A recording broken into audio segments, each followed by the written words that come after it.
ትልቁ ነገር ማወቅ ያለበት ይሄ ነው። አንድን ቃል ኢዕራብ ልታደርጉት ማዕናው እዚህ ጋር ፋዒል ነው፣ እዚህ ጋር መርፉዕ ነው፣ እዚህ ጋር እንደዚህ ነው ለማለት አወለን መጀመሪያ የሚያስፈልገው የሃ ቃል ስም ነው ፊዕል ነው ወይስ ሐርፍ ነው? ይሄን ስቴፕ መጀመሪያ ለይቶ ካላለፈ ወደ ኢዕራብ መሄድ አንችልም። ይሄን ስቴፕ መጀመሪያ ያላለፈ ሰው ማለትም ይሄንን መለየት በደንብ እየቻላችሁ መሄድ አለባችሁ ለማለት ነው። ግዴታ አሁን ላይ ሁሉንም ተለይቷላችሁ ማለት አይደለም፣ ግን የመጀመሪያው ማወቅ ያለባችሁ ማለት ነው አንድን ቃል ኢዕራብ ከማድረጋችሁ በፊት ስም ነው አይደለም፣ ፊዕል ነው አይደለም፣ ሐርፍ ነው አይደለም። የስምን ዓላማ አይተናል፣ የፊዕልን ዓላማ አይተናል፣ የሐርፍን ዓላማ አይተናል። ስለዚህ አንድ ሰው ኢዕራብ ብሎ ሊነሳ ሲል ስም መሆኑን ወይ ማወቅ አለበት ወይ ፊዕል ነው ወይ ሐርፍ ነው ብሎ መለየታል። ምክንያቱም የስም ኢዕራብ ሌላ ነው፣ የፊዕል ሌላ ነው፣ የሐርፍ ሌላ ነው ማለት ነው። طيب ይሄን ከለየ በኋላ ደግሞ ምን አየን? ኢዕራብ አይተናል፣ ኢዕራብ አይተናል፣ ታሪፉን አይተናል። እንግዲህ ከነዚህ ውስጥ ስም ፊዕልና ሐርፍ ውስጥ ማን ነው ቢና ማን ነው ሙዕረብ ብለን ለሁለት ከፍለን አይተናል። መብኒ የምንለው ኢዕራብ ላይ እና ቢና ማለት ነው። ቢና ማለት ነው። ማን ነው መብኒ ማን ነው ሙዕረብ ስንል ሐርፍ መብኒ ነው፣ አምር መብኒ ነው፣ ማዲ መብኒ ነው። ግልጽ ነው። ኢዕራብ ላይ ደግሞ ማን አየን? ስም እና ሙዳሪዕ ሙዳሪዕን አይተናል ማለት ነው። ሁለተኛው ስቴፕ ደግሞ ማወቅ ያለብን ከነዚህ ስሙን ስም ነው ብለን ከለየን በኋላ ወይ ይሄ ነገር ፊዕል ነው ብለን ከለየን በኋላ ይሄ የለየነው ቃል ሙዕረብ ውስጥ ነው የሚገባው ወይስ በምድይ ውስጥ ነው? ይሄንንም ደግሞ መለየት ግዴታ ነው ማለት ነው። በቃ ይሄን የለየ ሰው ከዚህ በኋላ የሚመጡት ነገሮች በቀላሉ ይገባዋል፣ ግልጽ ይሆንለታል ማለት ነው። ስለ ስም የሚወራ ከሆነ አይዋ ስም ከሆነ ከፊሉ ሙዕረብ ነው፣ ከፊሉ መብንይ ነው። ሙዳሪዕም ሁለት ቦታ መብንይ የሚሆንበትን የማይቀያየርም ያኒ ዓላማተ የኢዕራብ አተሩን የማናገኝበት ሁለት ቦታ አይተናል። አብዛኛው ደግሞ ሙዕረብ ነው። ስምም ጠቅሰን እነ ضمائر ምናምን ስሞች ናቸው። እነዛ ግን ምንድናቸው? መብንይ ናቸው። ሐስር አድርገን ይዘናል። የስምንም ደግሞ ያኒ ሙዕረብ የሆኑትም ደግሞ እነሱ ደግሞ ረፍዕ ይሆናሉ ማለት። ስለዚህ ስምና ሙዳሪዕ ምን ይኖራቸዋል ማለት ነው? ረፍዕ አላቸው፣ ነስብ አላቸው፣ ጀር አላቸው፣ ጀዝም አላቸው ማለት ነው። ስለዚህ ጀር ለስም ይሆናል፣ ጀዝም ደግሞ ለፊዕል አልሙዳሪ ይሆናል ማለት ነው። ስለዚህ ኢዕራብ ብለን ስናወራ የምናነሳው ስለማን ብቻ ነው ማለት ነው? ስለ ሙዳሪዕ እና ስለ ስም ብቻ ነው የምናነሳው ማለት ነው። መብንይ ሊሆን ይችላል፣ ላኪን መሐሉን ፊ መሐል እያል ስምን ኢዕራብ እናደርጋለን ማለት ነው። ስለዚህ አሁን ምን አየን ታዲያ? አሁን ይሄንን ጨረስን በቃ خلاص። ይሄ ምንድናቸው አለ? መብንይ ናቸው። መብንይ አለ ፈትህ አለ الكسر አለ السكون አለ الضم በቃ ሌላ ምንም እንትን አያስፈልገውም። ብቻ ማዲ ነው ወይ አምር ነው ወይ የሚለው መለየት እንጂ መብንይነታችን አወቅን ማለት ነው። طيب አሁን ኪታቡ ከዚህ በኋላ የሚያወራው ስለማን ነው? ስለ ሙዳሪዕ እና ስለ ስም ነው የሚያወራው። ግልጽ ነው አይደል? ስለ ሙዳሪዕ ምን አየን? ስለ ሙዳሪዕ ልብ በሉ። አሁን እየተማርን ያለንበትን ስቴፕ እንድታውቁት ነው። አንድን ቃል አንድ አረፍተ ነገር ለመለየት በነህው ህግ ለመለየት የመጨረሻው ቃል ረፍዕ ነው ወይስ ነስብ ነው ያነው ጀዝም ነው ወይስ ፈትህ ነው ወይስ ከስሬ ነው የሚለውን የነህውን ህግ ለማወቅ አወለን ምን ያስፈልጋል አልኩኝ? መጀመሪያ ቃሉን መለየት። ቃሉ ስም ነው ፊዕል ነው ሐርፍ ነው? ሐርፍ ከሆነ ወደ መብኒ ታስገቡታላችሁ። መብኒ ያለ ضم መብኒ ያለ الكسر መብኒ ያለ السكون እያላችሁ ትሄዳላችሁ። ቃሉ አምር ከሆነ መብኒ ያለ السكون ትላታላችሁ። ቃሉ ማዲ ከሆነ መብኒ ያለ الفتح ትላላችሁ። እንደየ እንትኑ ባለፈው እንዳየነው መሰረት ማለት ነው። ቃሉ ግን ደግሞ ያ የለያችሁት ቃል ይሄ ነገር ዓላማ የስም ዓላማ ተቀበለ ስለዚህ ስም ነው ካላችሁት ወይ መርፉዕ ነው ሙዕረብ ውስጥ ገባ ማለት ነው። ሙዕረብ ውስጥ ከገባ ወይ መርፉዕ ነው ወይ መንሱብ ነው ወይ መጅሩር ነው ማለት ነው። ቃሉ ፊዕል ሙዳሪ ነው ብላችሁ ከለያችሁት ደግሞ ሁለት ቦታ ነው መብንይ የሚሆነው፣ ያንን ቦታ ተነግሯቸዋል። ከዛ ውጭ ያለው ደግሞ ወይ ረፍዕ ነው ወይ ነስብ ነው ወይ ጀዝም ነው ማለት ነው። በቃ ስለዚህ አሁን ሙዳሪን አየን። ሙዳሪ ምንድነው አለን? አስሉ ምንድነው አለን? መርፉዕ ነው አለን። ምንም ካልተቀጠለበት ምንድነው አለን? መርፉዕ ነው አለን። طيب ከተቀጠለበት ደግሞ እንደ ናሲብ ከተቀጠለበት ምን ይሆናል? ነስብ ይሆናል። ጀዋዚም ከተቀጠለበት ጀዝም ይሆናል ማለት ነው። ይሄን አይተናል አላየንም? ጨረስን። ይሄን ናሲብና ጀዋዚም አየን። መርፉ ደግሞ ምንም አያስፈልግም። እነዚህ ካልመጡ መርፉ ነው ዲፎልቱ ነው። طيب من قرن هون حرف أمر ماضي قرن ما حرف ما أمر ماضي مبني نوع النرلة مضارع دمو أصله مرفوع نو ناسب النجازي ما سيجابتنا ناسب النجازي من أين من قرن سم قرن سمس ماشي نو رفع ميهونو ماشي نو نسب ميهونو ماشي نو جر ميهونو ظهر له ماشي نو رفع ماشي نو نسب نو منلو ماشي نو سجر منلو ويم دمو في محل جر في محل نسب في محل جزم في محل جر عفوا منلو من بوتا غبتو نو اهون مضارعين رفع منلو منم ساي ካልተቀጠለበት ነው رفع አልነው نسب ሲገባበት ደግሞ نسب ነው አልነው مضارعين ማለት ነው ወይም ደግሞ መንሱብ ነው وعلامه النسب ፍራዝ ላይ يضرب ስንል መንሱብ ነው አለ ጀዝምን ደግሞ እንደገና ለም ሲገባበት ደግሞ ጀዝ ይጀዘም ማለት ነው አንድ ስም ሙሐመድ የሚለው ቃል ሙሐመድ የሚለው ቃልስ መቼ ነው ረፍዕ የሚሆነው መቼ ነው ፈትህ የሚሆነው ወይም ነስብ የሚሆነው ወይ መቼ ነው ዲ ደ ዱ የሚለው ምን ቦታ ገብቶ ነው አሁን ገባቸው ምን ገባበት አሁን ቀጣይ ምን ገባበት ባብ ረፍዕ የሚሆነው ስም ይሄ ሙሐመድ ረፍዕ ለመሆን ወይቺን ዓላማ ضمان ወይም ይቺን ተከታል ضمان ተክቶ የሚመጡ ቃላቶችን ضمان ተክቶ የሚመጡ ቃላቶችን በሙቀደራም ይሁን በመቱ ሙቀደራ ለበለውም ዛሂራም ለበለው ወይ ضمان ተክቶ የሚመጣው ብቻ ምን ቦታ ውስጥ ረፍዕ ቦታ ውስጥ ገብቶ መቼ ነው የሚመጣው ማን ናቸው ረፍዕ ቦታዎች ውስጥ ይሄ ቃል ረፍዕ ነው ከረፍዕ አይወጣም ይሄ ቃል ረፍዕ ነው ብለን ቆጥረን የምንይዛቸው ማን ናቸው መርፉዓት ረፍዕ የሆኑ ስሞች ያ ማለት ስሞችን አይደለም ለየብቻ የምናየው ቦታዎችን ነው የምናየው ልብ በሉ ረፍዕ የሆኑ ስሞችን ስናይ ለምሳሌ ሙሐመድ ረፍዕ ነው ሁሌም ዘይድ የሚለው ነስብ ነው እያልን አይደለም የምንለየው ሙሐመድ ረፍዕ ሆኖ የሚመጣበት ቦታዎች ማን ናቸው በቃ ይሄ ነው ሙሐመድ የሚለው ቃል ስም ማለት ነው ሙሐመድ ስላችሁ ይሄ ግዴታ የሰው ስም ሆነ አይጠበቅበትም ስም ብለን የለየነው ቃል ስሙ ضميرም ይሁን ምንም ይሁን ቃል ረፍዕ ሆኖ መቼ ነው የሚመጣው መቼ ነው ሙሐመዱን ብላችሁ የምታነቡት ማለት ነው ባጭሩ ሙሐመዱን ብላችሁ የምታነቡት ይሃን ቃል ሙሐመዱን ብላችሁ በረፍዕ የምታነቡት ምን ቦታ ላይ ስታገኙት ነው ያቱም ቦታውን ካለያችሁት ይሃንን ቃል በነስ ወይ በጀር ልታነቡት ይችላልላችሁና ማለት ነው ስለዚህ የሚነግረን ከዚህ በኋላ ያለው አጠቃላይ ከዚህ በኋላ ያለው ይሄ አጀሩም ያለው ሙሉ የሚነግረን ስለምንድን ነው ስም መቼ ነው ረፍዕ የሚሆነው ስም መቼ ነው ነስብ የሚሆነው ስም መቼ ነው ጀር የሚሆነው በቃ ይሄን ነው የምንማረው ከዚህ በኋላ ያለው ማለት ነው ግልጽ ነው አይደል ስለዚህ ምን ገባልን አሁን ባቡ መርፉዓት الاسماء ስሞች ረፍዕ የሚሆኑበት ባብ የስሞች ረፍዕ መርፉዕ የሚሆኑበት መርፉዓት الاسماء ስሞች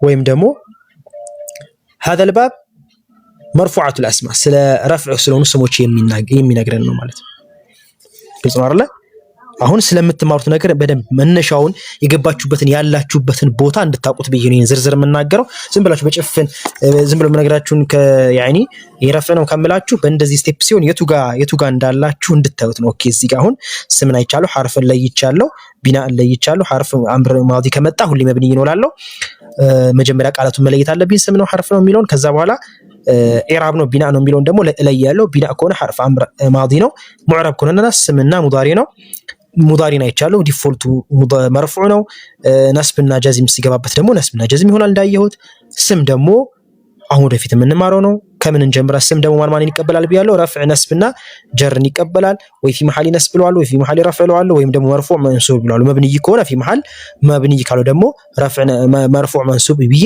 ብለዋል አልሙሂም እዚህ ጋር በደንብ መያዝ ያለብን የረፍዕ ቦታዎችን መለየት ማወቅ የሚለው ነው ስለዚህ ባቡ مرفوعات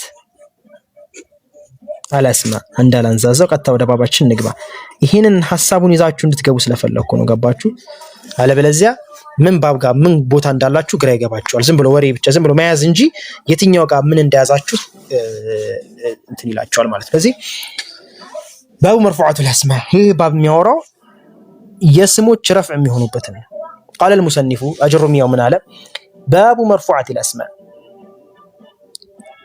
المرفوعات رفع የሚሆኑ ቃላቶች ወይም ስሞች የሚመጡበት ቦታ አንድን ቃል ረፍዕ ሆኖ ካገኛችሁት ያ ቦታ ሰባቱን ከሰባት ቦታዎች አይልፍም ረፍዕ ማለት ነው ዓላመተ አስልየው ማን ነው ضمه ሙሐመዱን ብላችሁ የምታነቡበት ይሄንን ቃል ሙሐመድ ይሄን አንድን ቃል ሙሐመዱን ብላችሁ ልታነቡ ዘንድ ስንት ቦታ ማግኘት አለባችሁ?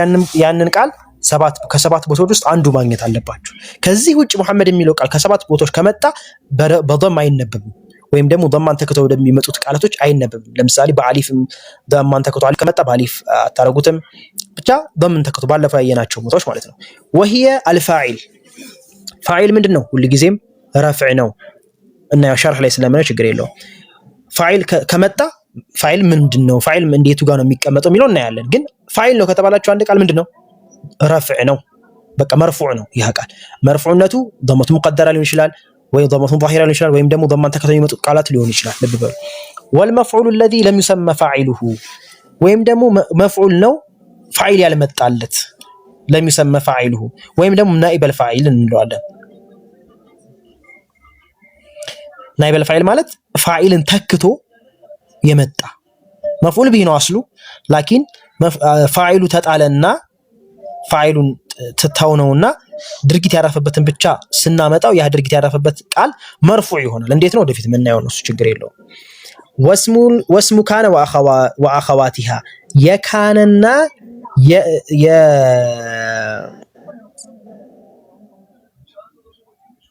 የእህቶቿ ወይም ደግሞ ካነና ሌሎች አሉ ቃላቶች የሷ ስሞች እነሱ መርፉዕ ነው የሚሆኑት። ለምሳሌ ወካነ አላሁ ዓሊመን ሐኪማ እንላለን። ወካነ እያልን የምንላቸው እነሱ ማለት ነው። ወኸበሩ ኢነ ወአኸዋቲሃ የኢነ ደግሞ ኸበር እነዚህ ምን ማለት እንደሆነ ወደፊት እናየዋለን። ብቻ ለመንገር ያክል ነው። ወኸበሩ ኢነ ወአኸዋቲሃ የኢነና ኸበር ማን ነው? የኢነ እህቶችና ምንድነው? የኢነ ኸበርና የእህቶቿም ኸበር ኢነ ወአነ ምናምን የምንላቸው ማለት ነው። ኢነ መጥቶ ኸበሯ ምንድነው የሚሆነው? ሁሉ ጊዜ መርፉዕ ነው የሚሆነው ኸበሯ። ካነ ደግሞ ስሟ ምንድነው? ስሟ ምንድነው? ኸበሯ እንመጣበታለን። ወታቢዑ ሊልመርፉዕ ሌላው ደግሞ እነዚህን ያለፉትን ነገሮች ተከትሎ ከኋላ ተከትሎ የሚመጡ ቃላቶች وهو أربعة أشياء አራት ነገሮች ናቸው። النعت ናዕት የምንለው ሲፋ ወይም ባህሪ ሲፈት የምንለው ነገር ፋይልን ምንድነው? እነዚህ ያለፉትን ነገሮች ተከትለው ልክ እንደነሱ ሆኖ በሲፈትነት ሲመጣ መርፉዕ ከሆነ መርፉዕ ይሆናል ነው። ወላ አጥፍም ለምሳሌ ፋይል ብለናል አይደል? ጃአ ዘይዱን ዘይድ መጣ ዘይድ ፋይል ነው አይደል? እንደገና አጥፍ ተጠቅመን ወአምሩን ካልኩኝ አምርም ረፍዕ ነው የሚሆነው። ለምን? የዘይድን ሁክም እንሰጠዋለን። ልክ እንደዛ ማለት ነው። ይሄን ወደፊት የምናየው ነው። ወተውኪድ ተውኪድ ማድረግ ያለፈውን ቃል ተውኪድ ስናደርግ ያ ተውኪድ የምናደርጋትን ቃል አይነት ኢዕራብ ነው የምንሰጠው። ይሄንንም ነው። ወልበደሉ በደልም ደግሞ ያንን ተክተን የምናመጣበት ቃል ጃአ ዘይዱን አኹከ ዘይድ መጣ ወንድም ስንል አኹከ ዘይድን ተክቶ በበደልነት ይመጣል ማለት ነው። እንመጣበታለን። አለሙሂም እነዚህ ተዋቢዕ የምንላቸው ያለፈውን ቃል እዚህ ጋር ረፍዕ ያደረግናቸው የፋዒልም ይሁን መፍዑል ናኢበል ፋዒልም ይሁን የሙብተዳና ኸበር ይከተላል ነው። እንመጣበታለን ኢንሻአላህ። الشرح المرفوعات هي مرفوعات ምንላቸው الفاعل والمفعول الذي يسمى فاعل هو المبتدا والخبر እንደተጠቀሳቸው በሙሉ مرفوع ናቸው። ምን አለ እዚህ ጋር فمتى وقع الاسم في احد هذه المواضع በየትኛውም ሁኔታ በየትኛውም ጊዜ ይሄ ቃል ሙሐመድ የሚለው ቃል ለምሳሌ ወይም ዘይድ የሚለው ቃል ወይም አንድ ማንኛውም ስም ብላችሁ የያዛችሁትን ቃል ለይታችኋል። እንጂ ስም በምክንያት ዓላማው ለይተናል። በየትኛው ሁኔታ ይሄንን ቃል ካገኛችሁት ፈመታ ወقع ወይም ከወደቀ اسم ይሄ ስም في احد هذه المواضع ከነዚህ ቦታዎች ውስጥ አንድ ቦታ ይሄ ቃል ከወደቀ فحكمه رفع حكمه ምንድነው? ረፍዕ ነው። وستمر بك مفصلة بابا ወደፊት ያልፈልሃል ለብቻ ቢድን ይላል ማለት ነው። ስለዚህ ከምን ጀመረ? ባቡል ፋዒል ከምን ጀመረ? አልፋዒል ስለ ፋዒል ይነግረን ነው። ፋዒል በአማርኛ ምን ማለት ነው? አድራጊ ማለት ነው። ሌላ ነገር የለውም። ስለዚህ አድራጊ ሁሉ ጊዜ መርፉዕ ነው። ስለዚህ አድራጊ መሆኑን በምንድነው የምንለየው የሚለውን ነገር ስናመጣ ምን አለን? ቃለ المصنف رحمه الله ባቡል ፋዒል ስለ ፋዒል የሚያወራ ነው። ስለ አሁን ፋዒል ከመጣ አላችሁ ፋዒል ከመጣ ሁሉ ጊዜ ረፍዕ አድርጉት ተባላችሁ። እሺ ፋዒልን በምንድነው የምንለየው? ሳብጀክት አይዋ ስድስት ናቸው።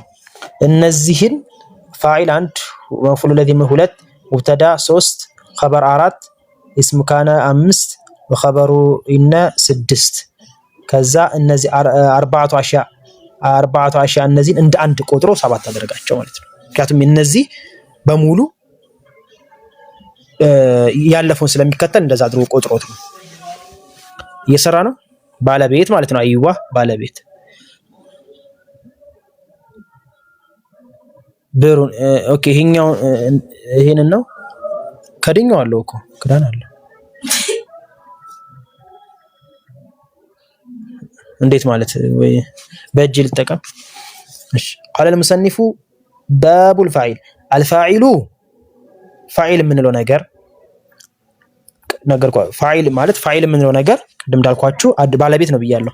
ባለቤት ፋዒል ካላችሁት አንድን ቃል ረፍ ነው ብያችኋለሁ። ግን ረፍ ያንን ከማለታችን በፊት ፋዒል ራሱ ምንድነው ሲለን ፋዒል ማለት ወሊስ ስም ነው አለን። ምን ወጣለን? ስም ስንል ምን ወጣ?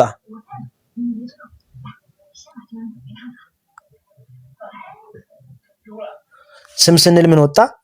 ሐርፍ አይገባም። ሐርፍ ፋይል መሆን አይችልም። ፊዕል ፋይል መሆን አይችልም። ግልጽ ነው አይደል? ፊዕል ማለት ፊዕል ሙዳሪ ማዲ ምን ፋይል መሆን አይችልም። ስም ብቻ ነው ፋይል መሆን የሚችለው። የስሙ ቃሉ አድራጊው ሰውየው ላይሆን ይችላል።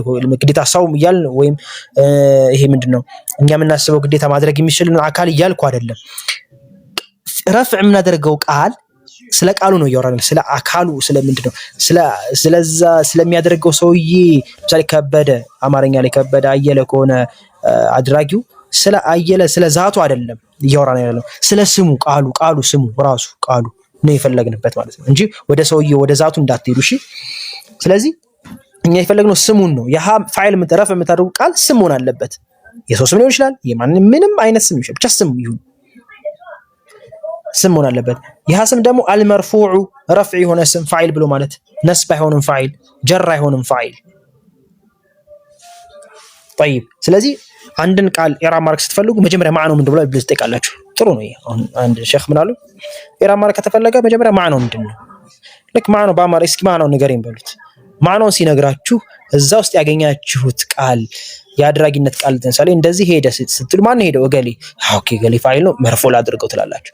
ኦኬ ሄደ ስትሉ ማዲ ነው። ኦኬ ቃል ማዲ ነው። ሄደ ያለፈ ድግስ የተቀበለው ማዲ ነው። ይሄ ቃል ማዲ ነው ያላችሁ በማዕና ምን ማድረግ ትችላላችሁ? ኢዕራቡን መስራት ትችላላችሁ በዚህ መልኩ ማለት ነው። ምክንያቱም እናንተ እስጢላሁን አውቃችሁታል። ኦኬ ፋይል ማለት ረፍዕ ነው።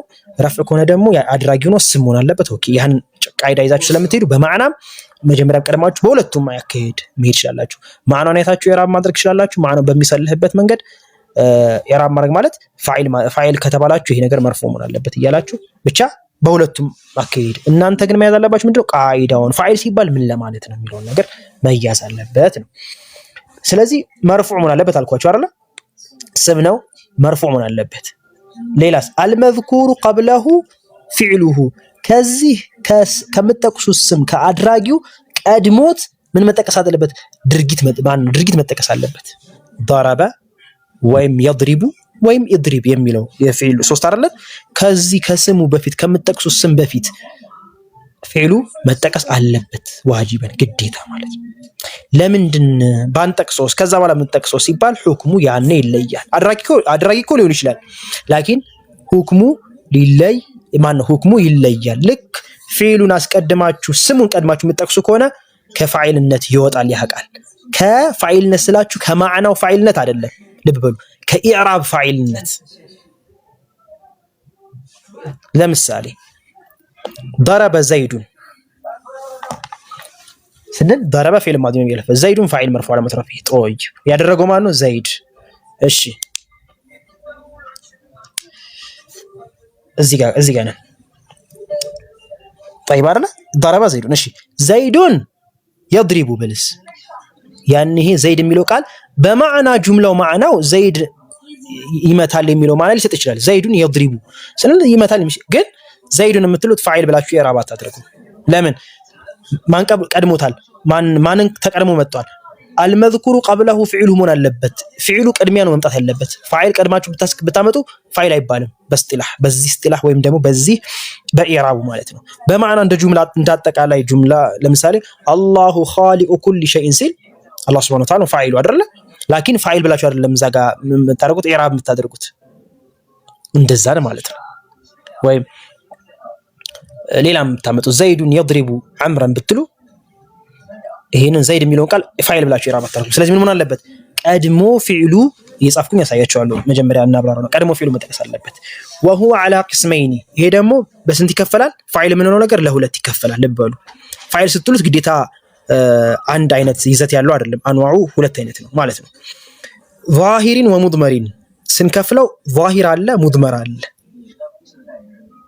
ዛሂር ማለት እስመን ዛሂር ግልጽ የሆነ ፊት ለፊት የምታዩት ወይም ደግሞ ቀጥታ የተሰየመው አካል የሚጠራበት። ለምሳሌ فالظاهر على نحو قولك ለምሳሌ ይሄው قام زيد ظاهر ነው ዘይድ ويقوم زيد وقام الزيدان ويقوم الزيدان وقام الزيدون ويقوم الزيدون سنل በሙሉ ፋይና وقام الرجال ويقوم الرجال وقامت هند وتقوم هند ማን እንደሚያወራ ታውቃለህ።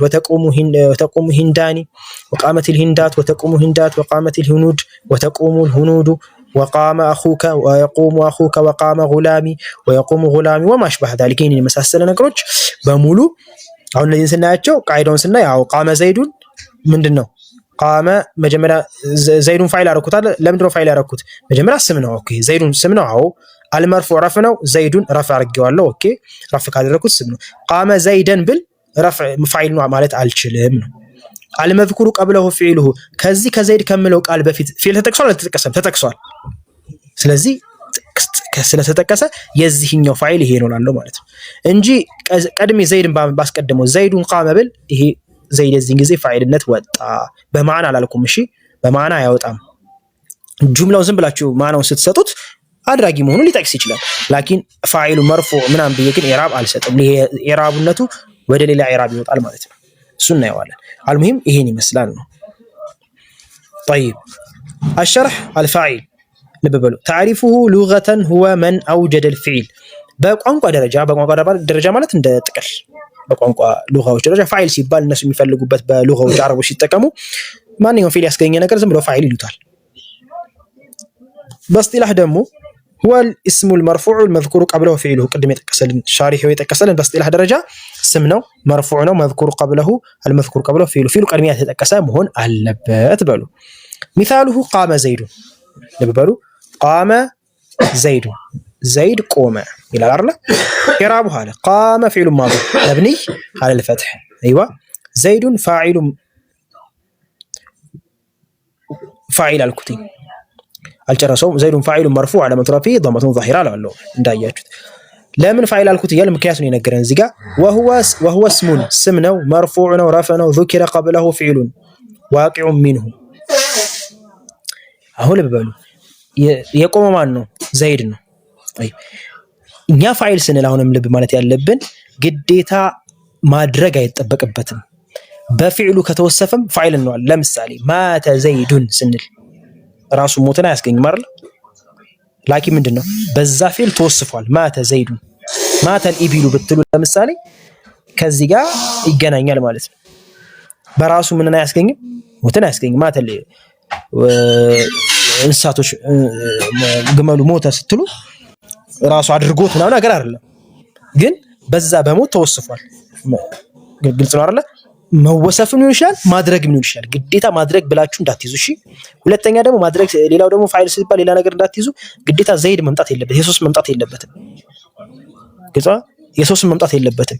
ቃላቶች ላይ ዝም ብሎ ቃላቶች ላይ ፋይል ሊሆን ይችላል። ለምሳሌ ተርኪብ ላይ የሰው ስም ያልሆነ የእንስሳ ስም ያልሆነ በቃላት ብቻ እዚሁ ለምሳሌ አን ለምሳሌ ተጅዚሙ አን አልኩኝ። ተጅዚሙ አን አው ለምሳሌ ጀዘመት ጀዝም አደረገች አን ማነት ጀዝሙ ለም ጀዘመት ለም ጀዘመች ማን ነው ፋይሉ? ለም። አሁን ለም የሚለውን ሐርፉን አይደለም የፈለኩት ስሙ እቺ ለም የምትለው ቃል ስሟ ጀዘመች እያልኩ ነው። ስለዚህ ግዴታ አእምሯችሁ ላይ አሁን ውስብስብ እንዳይለባችሁ አየር ላይ ነው የምነካላችሁ። ይሄ ፋይል አድራጊ ሲባል ወደ ሰው ስም ወደ የሚያደርግበት ስርዓት የሚያደርግ ቃል ብቻ እንዳትሄዱ፣ ወደዛ ብቻ አይደል። አረፍተ ነገር ላይ እቺ ስለምት አድራጊ ናት ምናምን ብሎ እቺ ጀዘመችው እንዲያደረገችው ሲባል ስለማን ነው የሚያወራው? ስለ ሐርፍ እኮ ነው የሚያወራው። አድራጊው እሷ ስለሆነች እንደ ስም አድርገናት እንደ ፋይል አድርገናት ማለት ነው። ስለዚህ እንደዛም ሊመጣ ስለሚችል እናንተ ማየት ያለባችሁ ማቀብሉ አልፎታል፣ አዎ ስም ተደርጓል፣ ያው ስም ነው ወይ ያው እንደዛ ማድረግ ይሄ ይመስላል። ቀስ ብላችሁ ደግሞ በዚህ ተሰፈፍ ቢልፊል የሚለውን ደግሞ እናየዋለን። ግልጽ ላይሆን ይችላል በደንብ አሁን ላይ ማለት ነው። طيب እሺ ወደዛ አንዋዑን ከማየታችን በፊት የضميርን እስቲ ድረስ ግልጽ ያለው ነገር ካለ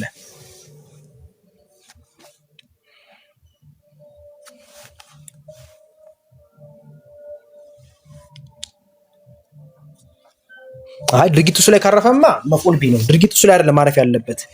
ድርጊቱ እሱ ላይ ማረፍ የሚያርፈው በዛ ድርጊት የሚወሰፍ ከሆነ ማተ ዘይዱ ስንል ዘይድ ሞተ ስንል አድርጎት አይደለም ይሆን በአቅላችን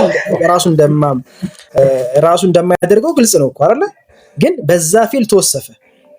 መሪዶ ዘይዱን ብንል ታመመ ብንል የሆነ ራሱ መቼስ አያስገኝም አይደል? የሆነ ምን እንደዚህ ሁን ምናምን ነገር አይደለም። በቃ በዛ ፊል ተወስፏል። የታመመው ማን ነው ስትባሉ ማን ዘይድ ነው የምትሉት አይደል? ታመመ ነው እንጂ የሚሉት አሳመመው አይደለም። ታመመ ራሱ ታመመ። አሙን ላይ ስም አሁን ያው እሷን የፈለኩት አሁን አቡቲያውን ጥሩ ጥያቄ ጠይቀሃል። ታዲያ ጀዝምን ለምን የምትለዋን ታዲያ ምን አልናት? ታዲያ ጀዘመት ለምን ለምካል ታሪፉን መቼ አሟላች? አዎ በጣም ጥሩ ጥያቄ ነው። ለምሳሌ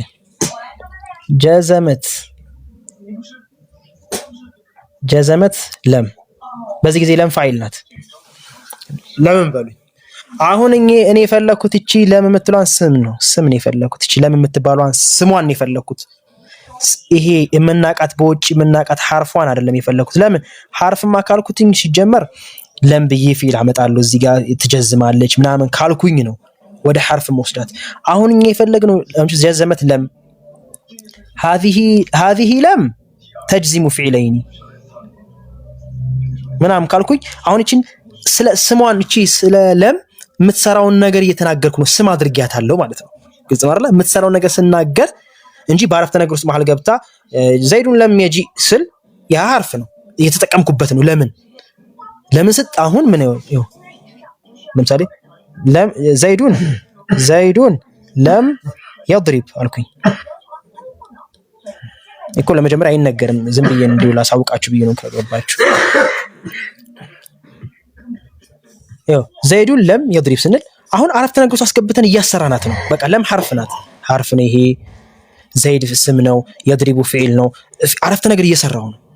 ከዛ ምን አልኩኝ እኔ አሁን ሳስተምር ወይም ደግሞ የሆነ ነገር ስታረጉ ይሄ ዘይድ ስም ነው ምናምን አብራራችሁ። ለም የሚባለው ደግሞ እዛ ጋር ሐርፍ ብለን ለም ደግሞ ጀዘመት يضرب የምትለዋን ጀዘመት ለም يضرب ተመልከቱ። ይሄንን ቃል يضرب የሚለውን ቃል ማን ጀዘመች እያልን ነው። አሁን خبر እያረኳት ነው። አሁን እያሰራኋት ጀዘመት ለም يضرب አንልም እኮ አይደል? በሌላ አፍተን ነገር እቺ ለም ያልናት ቅድም እዛ ጋር አሁን ስም አረኳት እዚህ ጋር አምጥቼ ስም ከፈለኩበት ስሙን ኮን የፈለኩበት እንደ ስም ነው የምናስጠቅማት ማለት ነው። ይሄን መጣ ትንሽ እንትን ሊልባችሁ ይችላል። ይሄ ምክንያቱም እዚህ ጋር እኮ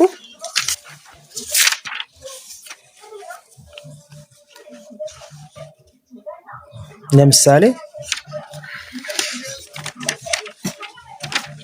እዚህ ጋር ለምሳሌ ተመልከቱ ፈነዋሲቡ 10 وهي አሁን የሚለው ቃል ሐርፍ ነስቢን ተውኪድን ተንሲብ ማን ነው ምንድነው ነዋሲብ አይደለ? ሐርፍ ነስቢን መብኒ ያለ ስኩን ከዛ ፊል አምጥቼ ምናምን ምንስባት አይደለችም። ምክንያቱም እዚህ ጋር አሁን የፈለግነው ስሞቹን እነዚህ ቃላቶች እያል እንደ ስም አድርገን እየተጠቀምን وهي خبر ነው። አሁን ይሄ خبر ነው። ይሄ في محل رفع መብኒ ያለ ስኩን ነው ምንድነው እንደ خبر አድርገነዋል። ስም አድርገነዋል ማለት ነው። خبر ማለት ወደፊት እንመጣበታለን። ግን ስም አድርገነዋል እንጂ አሁን ይሄን ያሰራው አይደለም። መንሱብ ዓለም ተነስቢ ምን አላሉ እንደዚህ ከሆነ ኢራብ ሳደርግ ይሄን ቃል ራሱን አረፍተ ነገሩን ይሄን ኢራብ። ስለዚህ እኛ ፋይል ብለን ስንፈልግ ስሙን ስንፈልግ ግዴታ እንደዚህ ሊሆን ስለሚችል ማለት ነው። ከሐርፍነት አስወጥቼ ይቺ ለም እንደዚህ እኮ ነው ስራዋ ስል በለም እየሰራው አይደለም፣ ስለ ለም እየነገርኳችሁ ነው። ግልጽ ነው አይደል? ትንሽ እንትን ሊላችሁ ይችላል፣ ወደፊት ታዩታላችሁ። ላበስ እሺ፣ ግልጽ ነው። እሺ፣ ግልጽ ነው። አቡቲ እንዳላንዛዛው ግልጽ ነው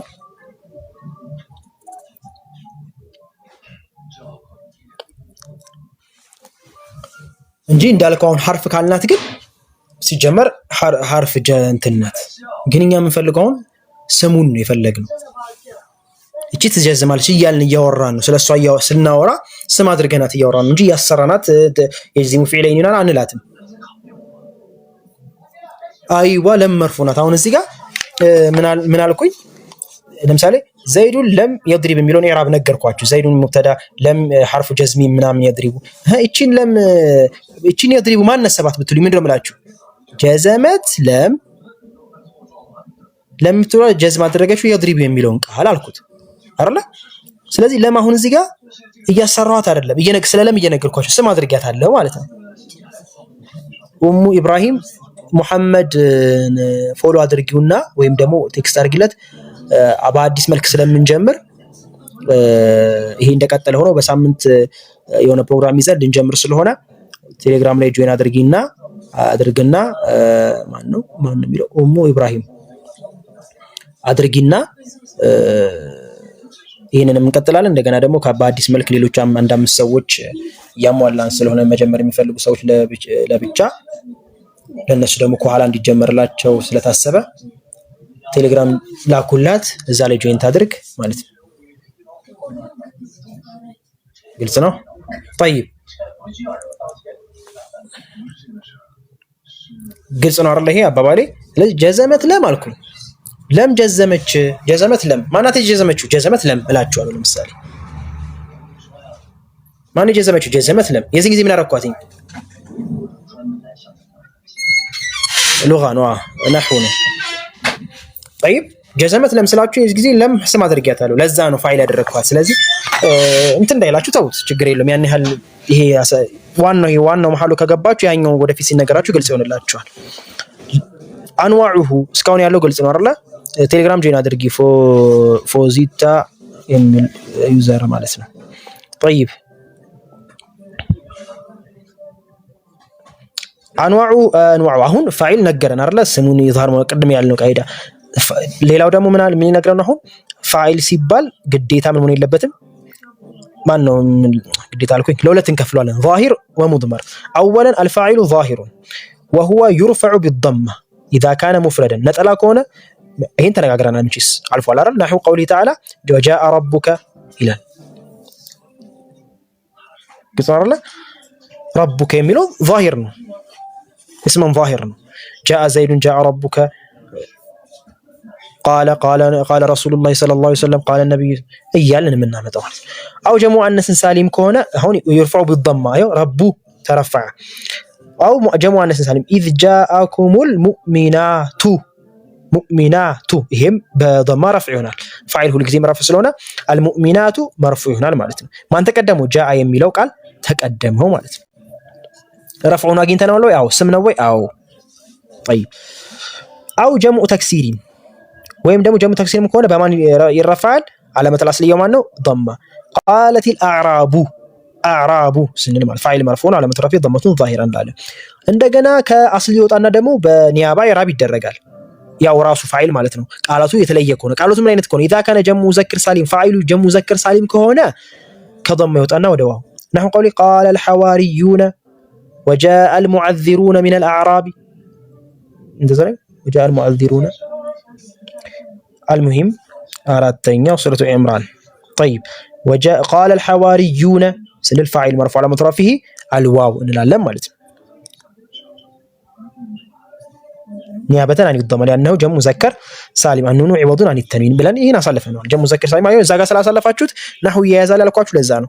እዛ ጋር ጀሙ ሙዘከር ሳሊም በደንብ አይታችሁታል። ረፍዕ በምንድነው የሚሆነው? በዋው ነስብነቱ በያኑ በጀርነቱ በያኑ ብላችሁታል። ስለዚህ ጀሙ ሙዘከር ሳሊምን ረፍዕ ሆኖ ካገኛችሁት አሁን ከነዚህ ባብ ውስጥ ይገባል ማለት ነው። በቃ ቅድም ያየናቸው መርፉዓታ ወይ መፋዒል ሊሆን ይችላል ምናምን ማለት ነው። طيب او من الاسماء الخمسه نحو قوله تعالى قال ابوهم ይሄው እዛ ጋር አቡከ አኹከ ያልነው ቃል ረፍዕ ቦታ ከመጣ ይሄው እንደዚህ ነው የሚሆነው። ፋይልስ ከሆነ ይሄው እንደዚህ ነው የሚሆነው። ፋይልም ከሆነ ረፍዕ ቦታ ከመጣ ሁሌ ይሄው እንደዚህ ነው የሚሆነው። አቡከ አኹከ አኹሁም በሚለው ቃል ነው የሚሆነው። ፋይል መሆኑስ በምንድን ነው የምናውቀው?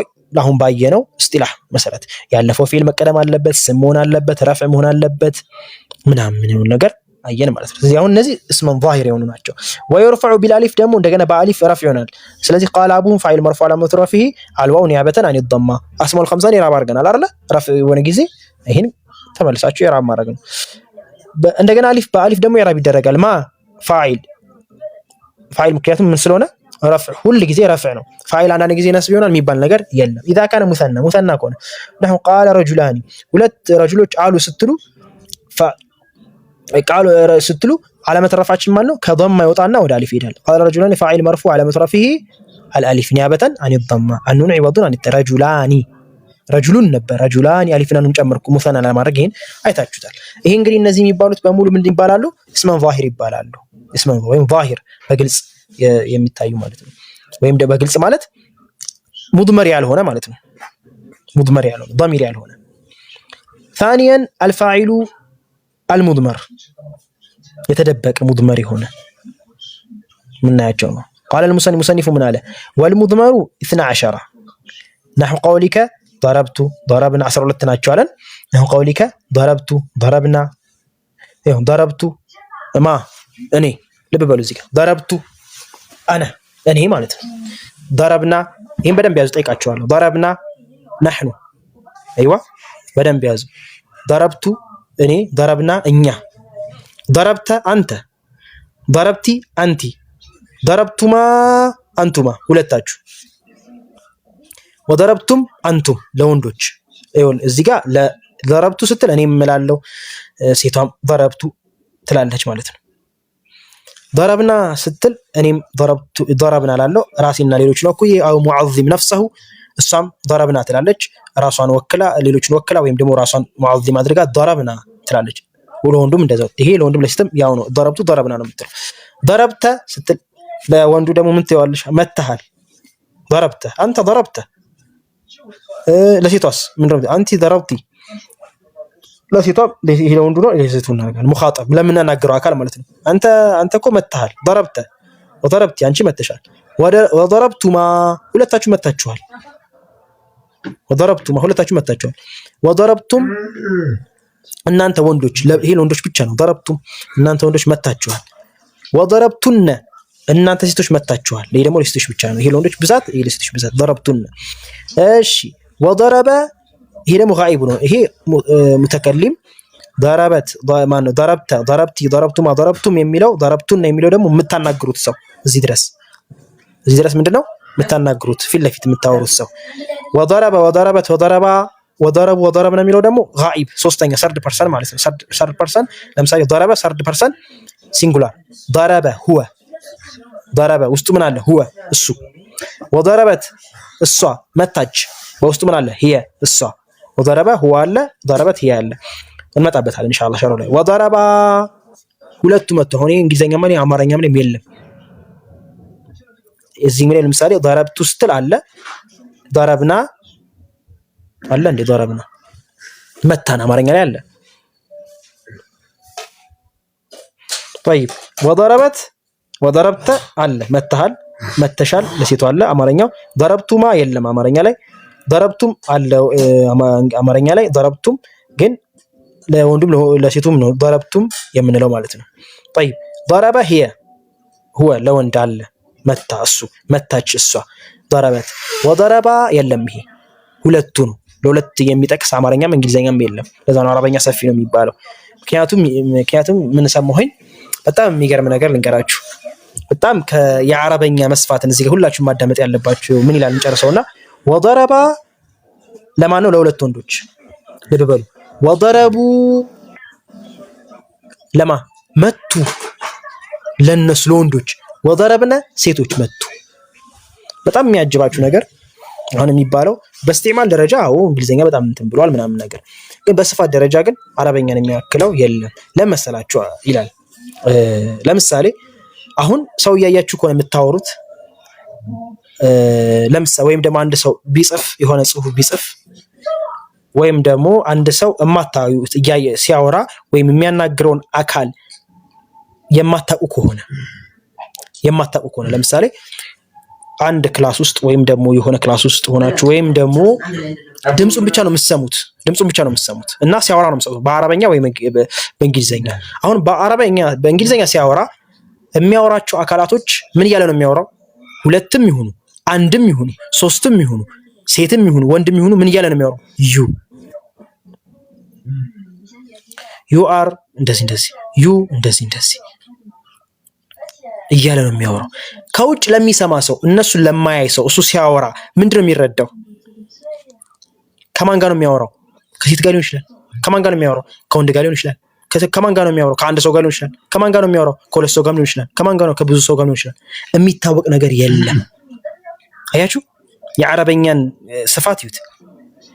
ውጭ የሆነ ሰው እነዛን በሚያወራቸው ሰዓት ሰሚው አካል ማለት ነው። ለምሳሌ እናንተ ከሆነ ሰው ጋር እያወራችሁ ነው። ያ የምታወሩት ሰው ከሆነ ሰዎች ጋር እያወራችሁ ነው። ያ ስታወሩ ድምጻችሁ ይሰማል። ውጭ የሚሰማችሁ ሰው ግን ወይም ደግሞ እናንተን በድምጽ ስታወሩ የሚሰማችሁ ግን ከማን ጋር ነው የምታወሩት? ንግግራችሁ ከማን ጋር ነው? ከወንድ ጋር ነው? ከሴት ጋር ነው? ወይስ ከብዙ ሰው ጋር ነው? ወይስ ከሁለት ሰዎች ጋር ብቻ ነው የሚለውን ነገር እንግሊዘኛ በፍጹም አይነግራችሁ። ምንድነው ዩ? ሴቷን ምንድነው የምትያት? ዩ አር። ወንዱንስ ዩ። ብዙ ወንዶች ነው ዩ፣ ብዙ ሴቶች ነው ዩ። ስለዚህ ውጭ የሚሰማው አካል ይሄ ንግግር ከማን ጋር ነው የሚለው ኺጣቡን አያውቅም ማለት ነው። የአረበኛን ተዓጅብነት ይዩት። ሴቷን ከሆነ አንቺ እያለ ነው የሚያወራው ضربت። ይሄ እንደውም አማርኛ ላይ ያለ ጥሩ ነው። ይሄ እንደውም አማርኛ ይሰፋ አይዋ አይመችም። እሱን እኮ ነው የምልህ። ኪታብ ላይ መጽሐፍ ላይ ራሱ አንተ በደንብ መግለጽ ስትፈልግ የሆነ ነገርን ስለ ሁለት ሰዎች የምታወራ ከሆነ በአረበኛ መግለጽ ትችላለህ። አየህ፣ ስለ ሴቶች ብዛት ሴቶች ከሆነ የምታወራው በአረበኛ መግለጽ ትችላለህ። ስለ ብዛት ወንዶች ብቻ ከሆነ መግለጽ ትችላለህ። ስለ አንድ ሰው ከሆነ መግለጽ በጣም ይጠባል። ያ የሚሰማህ አካል ስለማን ኤግዛክት የምታወራው ሰው ለምሳሌ ዩ እያልክ የምታወራ ከሆነ ከወንድ ጋር ይሆን አያውቁም። ግን አንቲ እያለ ሲያወራ ኦኬ የሚያወራው ስለ አንድ ሴት ከአንድ ሴት ጋር እያወራ ነው ማለት ነው። እሺ አንቱማ ካለ ስለ ሁለት ሰዎች ጋር እያወራ ነው ማለት ነው ይሄ ሰው። አይዋ አንቱነ ወይም ደግሞ ልክ በዚህ መሰረት ዳሚሮችን ስናመጣ ለምሳሌ አንቱማ ካለ ለሁለት ሰዎች፣ አንቱም ካለ ለወንዶች ጋር እያወራ ነው። አንቱም ተድሪቡነ ምናምን እያለ ሲያወራ ኦኬ ከወንዶች ብዛት ሰው ጋር እያወራ ነው ማለት ነው። ከሶስትና ከዛ በላይ ነው እያወራ ያለው ማለት ቁጥሩ ራሱ ሶስትና ከዛ በላይ። አንቱማ ካለ እነዚህ ሰዎች ሁለት ሰዎች ናቸው ማለት ነው። አንተ እያለ ካወራ ከወንድ ጋር አንድ ሰው ጋር ብቻ ነው እያወራ ያለው። አንቲ ካለ ከአንድ ሴት ጋር። አማርኛ ላይ እንደው የሚስማማው የቱ ጋር ነው? ሴቷንና ወንዱን ይለያል አማርኛው ደስ የሚለው እና በዚህ በኩል ይለያል። ጥሩ ነው። እንግሊዘኛው ግን የለም። ስለዚህ በኪታባም ይሁን በንግግርም እናንተ ያንን ሰው ስለሚያወራውን አካል ካላያችሁ ማወቅ አትችሉ። በእንግሊዘኛው ወላር ማለት ነው፣ በእንግሊዘኛ ስፒኪንግ። በአረበኛ ግን ሳታዩ ድምጹን ብቻ በመስማት ከማን ጋር ነው ኺጣቡ፣ ይሄ ሰውዬ ከማን ጋር እያወራ ነው የሚለው ነገር ታውቃላችሁ ማለት ነው። ይሄ በጣም አስተውየው ማላቀው የሰማሁት ነገር ነው። በጣም ደስ ይላል። በጣም ተዓጅብነት አለው ነው። طيب الشرح لما فرغ المصنف ለዛ ነው የቁርአን በጣም ተዓጅብነቱ ይሄ ነው። በአረበኛ ወረደበት ሙዕጂዛ ይሄ ነው። አላህ Subhanahu Wa Ta'ala በእኛ የሚመረጥበትም ይሄ ነው ማለት ነው። በዩ ነበር የምጨርሰው እንግሊዘኛ ቢሆን አስበው ንግግርህ በሙሉ በዩ ያልቃል። ከማን ጋር ይሁን ለማን ይሁን ምን ታሪክ ሲነገርክ እነሱ እያለ ሲያወራ ሁለት ከሆነም እነሱ ነው የሚሉ እንግሊዘኛ ላይ ለምሳሌ አይደለ? ለምሳሌ ስለ ሙሳና ስለ ሃሩን ቢያወራ እነሱ እያለ ሲል አማርኛው ላይ እነሱም ይላል፣ እንግሊዘኛው ወይም ዩ ይላል ወይም they ይላል። ስለዚህ አረበኛው ላይስ ሁለት መሆኑን በግልጽ ያመጣልሃል፣ በضميሩ ያመጣል። አንቱማ ሁለት ይሁኑ አንቱማ ትላለህ ማለት ነው። طيب